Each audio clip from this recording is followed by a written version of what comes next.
Morning investors, especially sa mga OFW natin dyan. Alam nyo ba na meron tayong pre-selling na beachfront condominium in Panglao Island, Bohol, developed by Cebu Landmaster, the Costamira Beach Town, Panglao. To get to know about more details about this project, please keep on watching. So, good morning investors. Welcome again to our YouTube Mr. Boholanong Realtor.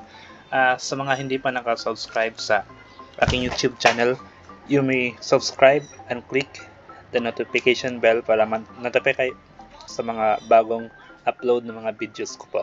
Thank you po. So here, again, our Costamira Beach Town, Panglao construction update as of January 2025. Before we go along sa construction update, I will let you know the project background first sa Costamira Beach Town, Panglao sa mga hindi pa nakakaalam sa project na to. So, welcome to your paradise. Yung Costamira Beach Town, Panglao po natin is a waterfront beachfront condominium in Panglao Island. Costamira Beach Town, Panglao is the second of its kind under the award-winning beach town run, developed and managed by Cebu Landmasters. The three-tower residential coastal neighborhood meticulously planned to integrate refined living spaces with a serene coastal environment natural to the island of Bohol. Wake up the cool ocean breeze and the sound of wave meeting the shore from the comfort of your own paradise. Experience a new feeling of comfort as your weekdays feel like weekend from a home where you can celebrate your success. Embrace a new coastal sunset every day, knowing this is the life you have built. Costamira Beach Town, Panglao is built on the idea of bringing lush living closer to you. So sa aking building pictures po, I have link sa taas po ng video na to para malaman nyo po yung kabuuang details sa ating Costamira Beach Town, Panglao. Very detailed po yung mga explanation na yan, so you can watch it po sa ating vicinity map sa ating Costamira Beach Town, Panglao. The award-winning Beach Town, Panglao of Cebu Landmaster places resident on the island of Dawis, Panglao Island, Bohol. Costamira Beach Town, Panglao is your home by the coast, balancing the rich natural wonders of Bohol with luxury and exclusive beach town community. Residents of Costamira Beach Town, Panglao will have access to the unique natural attraction like Panglao Beach, Hidambaran Cave, and the world-famous Chocolate Hills. It is just a few distance away from Panglao Airport, Alona, Panglao, Island City Mall, Tagbilaran Seaport, and 130 meter from the beachfront. So sa ating unit picture po is fully finished na po siya upon turnover with provision na po sa ating mga ex-house, shower heater, air conditioning unit, washing machine, cable, internet, telephone, and grease trap.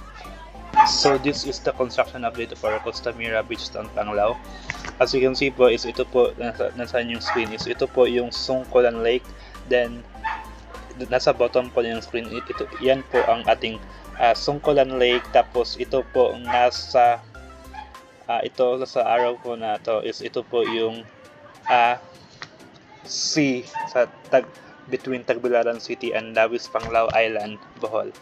So, pakita ko po sa inyo yung Sungkolan Lake. Ito yung lake na sinasabi ko sa inyo, yun po yung Sungkolan Lake.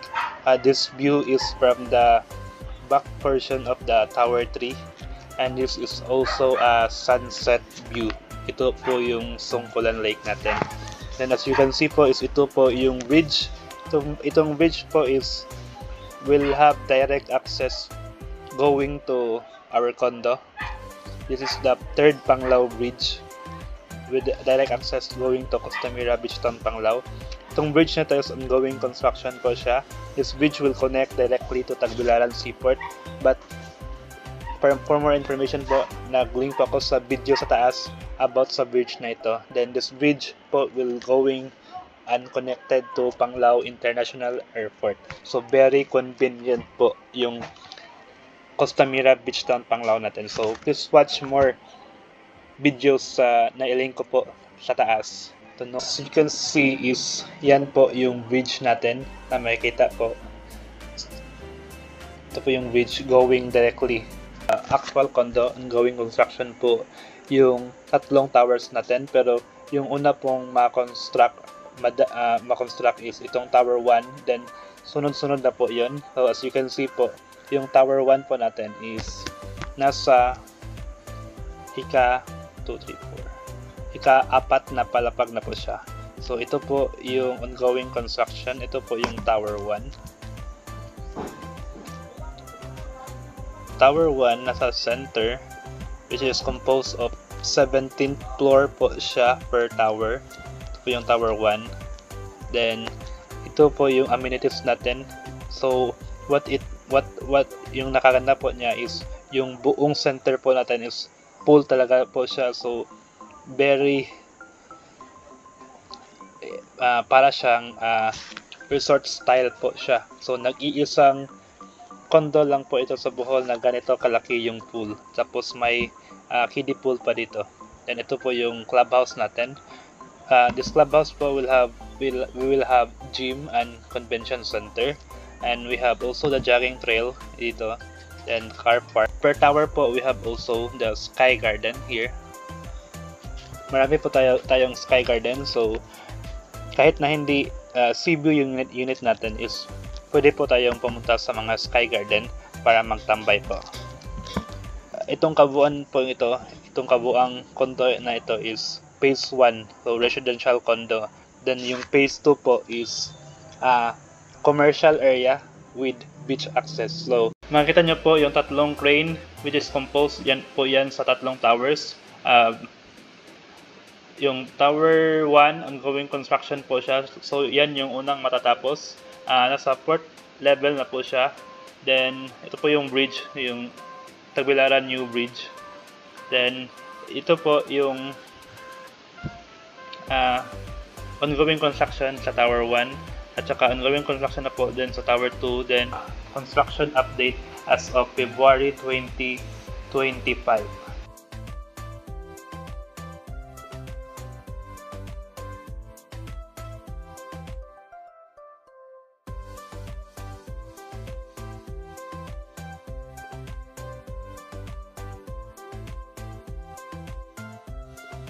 Po sa inyong screen na pa-slope po yung beach natin. So actually maraming plano po ang Cebulan Masters dyan na mas lalo pang pagandahin yung beach access natin. So meaning yung lugar po natin, yung location po natin is pa-slope. So even 3rd floor is sea view na po siya kasi pa-slope yung lugar natin. So sea view po yung 3rd floor natin up to the last floor, up to the last floor yung 17th floor. Then makita nyo po na all white, so white sand beaches lang po yan. Mga dahon lang yan, yung mga brown. So mga dahon lang yan na namamatay. Pero ito po overall white sand beaches po ito. So napakagandang investment po sa Panglao.